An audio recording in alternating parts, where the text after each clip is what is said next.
ဟိုနေ့ကပညာရှိနဲ့အာနာရှိတဲ့အကြောင်းကိုပြောပြသွားတယ်။ပညာရှိတဲ့လူကိုအာနာရှိတဲ့လူကလွှမ်းမိုးချုပ်ကင်လို့မရဘူးဆိုတာလေးပြောသွားတာပေါ့နော်။အဲ့တော့ပညာတတ်ဆိုတာလည်းပြောပြသွားတယ်။ပညာတတ်နဲ့ပညာရှိမတူဘူးဆိုတာကိုလည်းပြောသွားတာပေါ့။အခုပြောမှာကဘာလဲဆိုတော့နော်ဒီပညာတတ်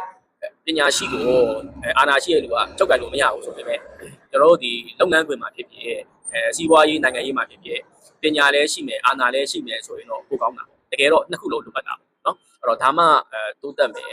အောင်မြင်မယ်လောက်တာတွေလည်းမှန်ကန်တယ်ပေါ့နောက်တစ်ခုကဒီနေ့ပြောချင်တာပါလဲဆိုတော့ဩဇာနဲ့အာဏာကိုပြောချင်တာဩဇာဆိုတာကဒီတချို့ဒါတွဲပြောတယ်ပေါ့နော်ဩဇာအာဏာရှိတယ်လို့ပြောတယ်တချို့တွေကဩဇာရှိတယ်အာဏာမရှိဘူးတချို့တွေကအာဏာရှိတယ်ဩဇာမရှိဘူးအဲ့တော့ဩဇာဆိုတာဘာလဲဆိုတော့လူတွေကိုလွှမ်းမိုးနိုင်တာလူတွေလေးစားယုံကြည်ရဲ့အားထားတယ်ပေါ့နော်အဲ့ဒါကိုဩဇာလို့ပြောတယ်အဲ့တော့အင်္ဂလိပ်လို influence လုပ်နိုင်တယ်ပေါ့နော်အဲ့တော့ leadership skill ကောင်းတယ်လို့ပြောလို့ရတယ်ဒါပေမဲ့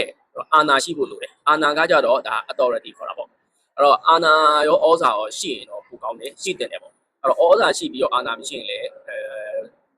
ဘာမှလုပ်ချင်တာကျွန်တော်တို့လုပ်လို့မရဘူးပေါ့နော်မထိရဘူးထိရရောက်မလုပ်နိုင်ဘူးအာဏာရှိပြီးဩဇာမရှိရင်လည်းထိရရောက်မလုပ်နိုင်ဘူးအဲ့တော့လူတွေကို leading လုပ်နိုင်မယ် influence လုပ်နိုင်မယ်အဲ့ပြင် authority လည်းရှိတယ်ဆိုရင်တော့ပို့ပြီးတော့ကောင်းတာပေါ့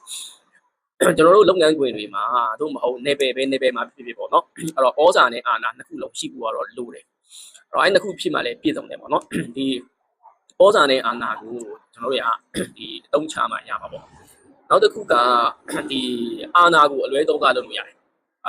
authority ကိုကျွန်တော်တို့အလွဲသုံးစားလုပ်လို့ရတယ်ဒါပေမဲ့ဩဇာကိုအလွဲသုံးစားလုပ်လို့မရဘူးဩဇာဆိုတာကဒီအလွဲသုံးစားလုပ်လို့ရတဲ့အရာပေါ့နော်ဘာကြောင့်လဲဆိုတော့ဩဇာဆိုတာကကိုကနေမှတတ်မှတ်တာမဟုတ်ဘူးဘေးပြင်ပနေမှာပတ်ဝန်းကျင်ကလူတွေကနေမှတတ်မှတ်တာအဲ့တော့ဩဇာကိုကျွန်တော်တို့က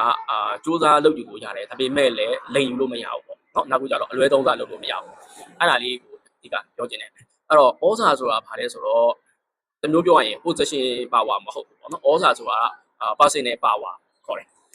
နောက်တစ်ခုကတော့ authority ခေါ်တဲ့ဒီအာဏာကြတော့ position power ပေါ့အဲ့တော့ကျွန်တော်တို့ leading လုပ်တဲ့နေရာမှာနော် leadership လုပ်တဲ့နေရာမှာ position power ရောpersonal power ရောနှစ်ခုလုံးကျွန်တော်တို့က